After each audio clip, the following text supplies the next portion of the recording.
Dear friends, this Shabbat, the final Shabbat of this year, 5780, an incredible Shabbat, an incredible opportunity to finish off the year in a special way. And the Torah has a very powerful message amongst many for us on this Shabbat. This week we read the double portion of Nitzavim and Vayelach, all said on the last day of Moshe Rabbeinu's life. This is Inspiration Series number 140. So God tells us, see that I've given before you, I've placed before you life and good, death and bad. Then Hashem repeats again that I have placed before you life and death, blessings and curses, uvacharta v'chaim, and you should choose life. So why does the Torah separate?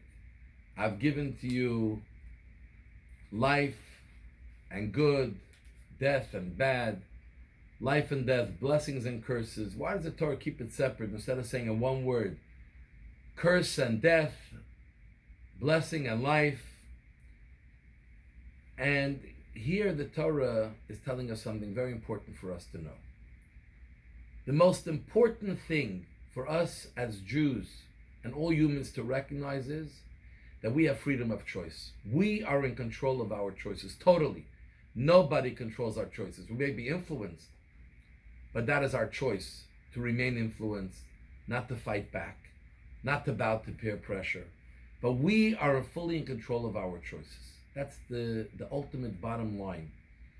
And God had given us that godly power to freely choose how we want to live. But who would choose death? Who would choose curses? Who would choose negativity? And the answer is, it's not always so clear. If you look in the Torah, it's very clear. God lays out the way we should live, the mitzvahs, the ethics, the morals.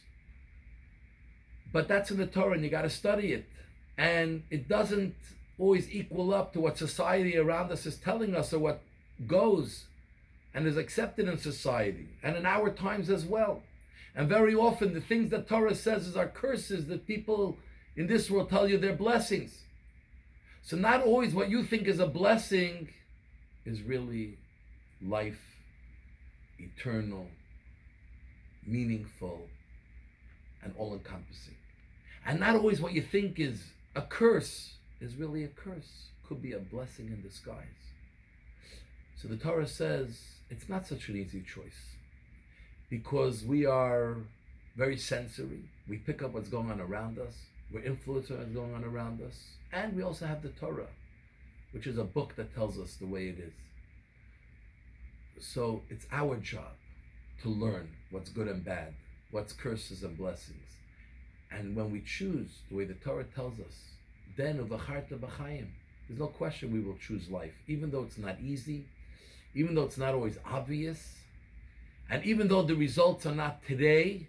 Today we're taking tests, everyone wants a result in a moment, even though the results are not always this moment, but the results is what works in the long term. So choose life.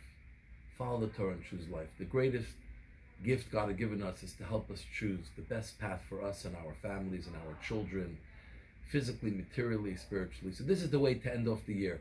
Choose life. But it's not going to be obvious. Spend your time to get to know what is really a blessing and what is a curse, what is good and what is bad. And then you'll be aligned with what true life is as opposed to death. Because some people are alive and they're walking dead. They have no purpose, they have no mission. Unfortunately, many people in our Western world are walking aimlessly. And that's why we have a lot of anxiety. We have a lot of people that fall to drugs and other types of substances because a lot of people have no purpose in life. Find your purpose, choose life, and then life will choose you. And may God give us the greatest blessings for the coming year of life, health, prosperity, happiness, and anything that we wish for. So Shabbat Shalom. God bless you all. We love you all. Candlelight time in Montreal, 6:54 p.m.